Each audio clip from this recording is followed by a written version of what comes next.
Welcome to Keep What You Earn, your judgment and jargon-free zone for entrepreneurs of all levels. Get ready to learn how to scale your business, save money in taxes, and create a business that grows your wealth. If it feels like the financial side of business is like eating your vegetables, well then think of this podcast as the ranch dressing to make the process a little more enjoyable. My name is Shannon Weinstein. I'm a CPA and business owner on a mission to simplify money and empower others through knowledge. I hope this episode inspires you to take action, but remember that the information we share is for educational purposes only and is not individual tax advice. Now that we got that out of the way, let's start the show.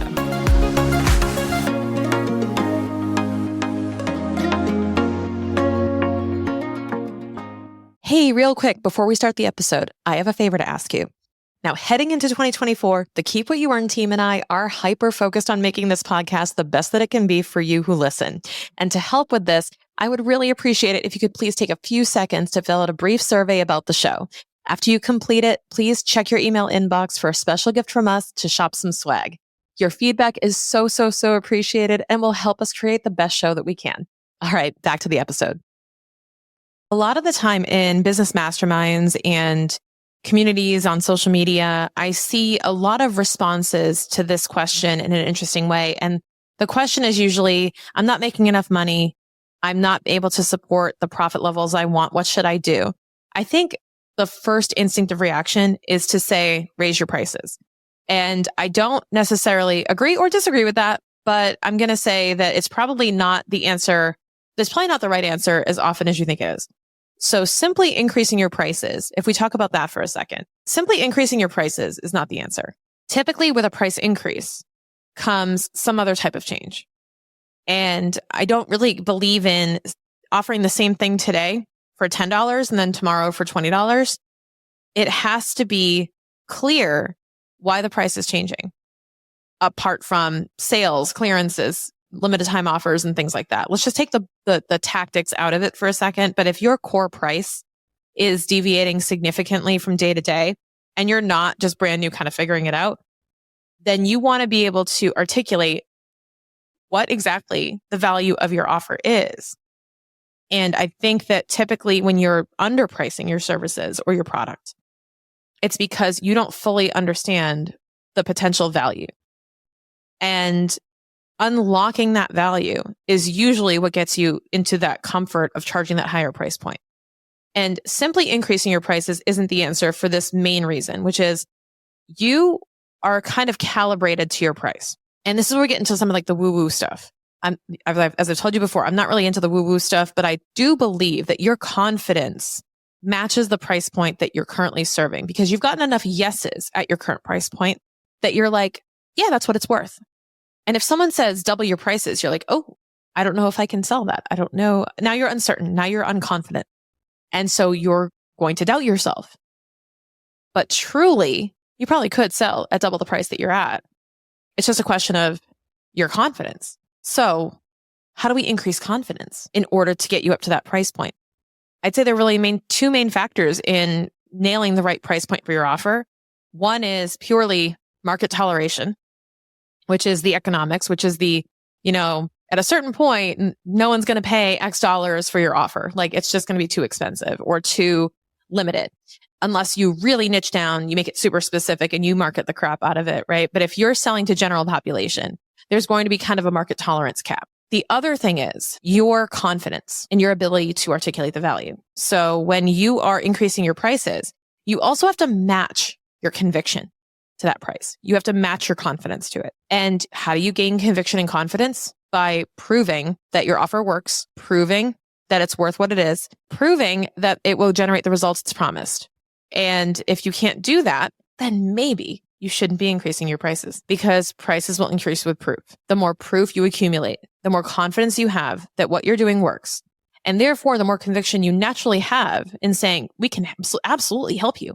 We can do what this says it will do. We will get you that result, undeniable. And you'll be more willing to offer some type of guarantee or warranty because now you're like, yeah, we'll never have to worry about that because it works and you have to prove it. So sometimes you're going to have to price below what you think you can, or even give stuff away for free to accumulate that proof so that you can build the conviction and the confidence to sell it at a higher price point.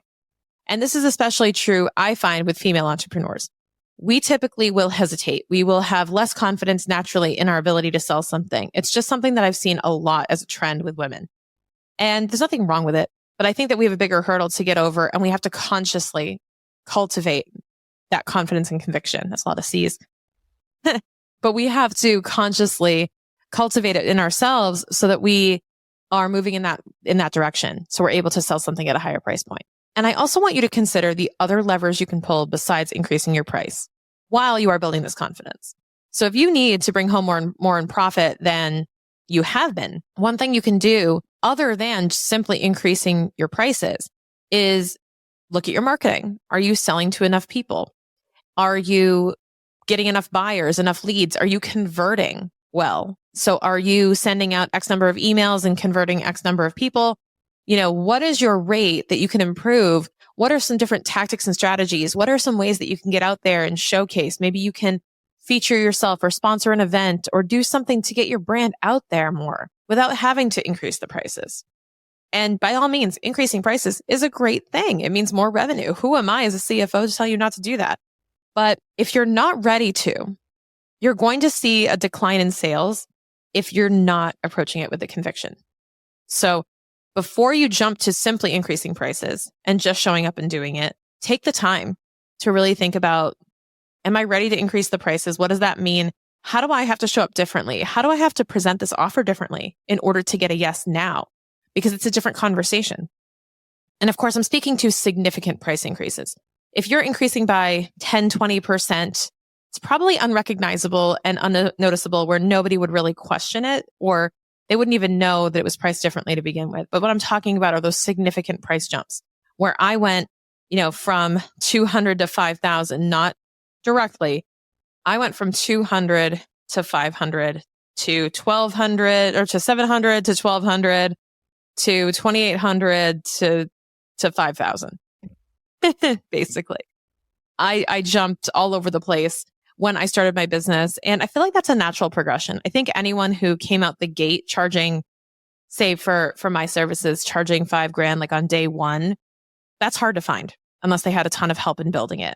And that's just naturally what's going to happen because we are going to be delivering what we are confident we can deliver. So for me, for the longest time, I was like, I can deliver a damn good tax return and I can deliver damn good bookkeeping. I'm not sure yet if I can deliver on the CFO service because I've never worked as a corporate CFO. So in case you didn't know that, I've never worked as a corporate CFO.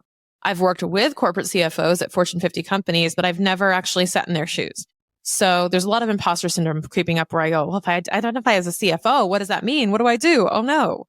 And then I realized, well, it really just requires you to do X, Y, and Z and to be really focused on the business owner's goal. I can do that. So as I kind of unwrapped what my offer was and said, get down to the core, I'm actually really good at this. And I realized that 100% I can deliver its value and then some on this offer. What I realized was when I did it for a few clients and got them some serious results and quick wins, I said, okay. And the next one became easier and the next one became easier, not just to sell them, but to serve them because I knew that what we were doing worked. So I encourage you, if you're thinking about increasing your prices or you're simply challenged by your existing situation financially in your business where you feel like you're not making enough profit or you feel like you're not quite at the level you should be at, definitely look into raising prices, but consider all that has to go into that and to make sure you're doing it effectively. Sometimes don't you wish you could just Google or ask ChatGPT what is deductible for your taxes?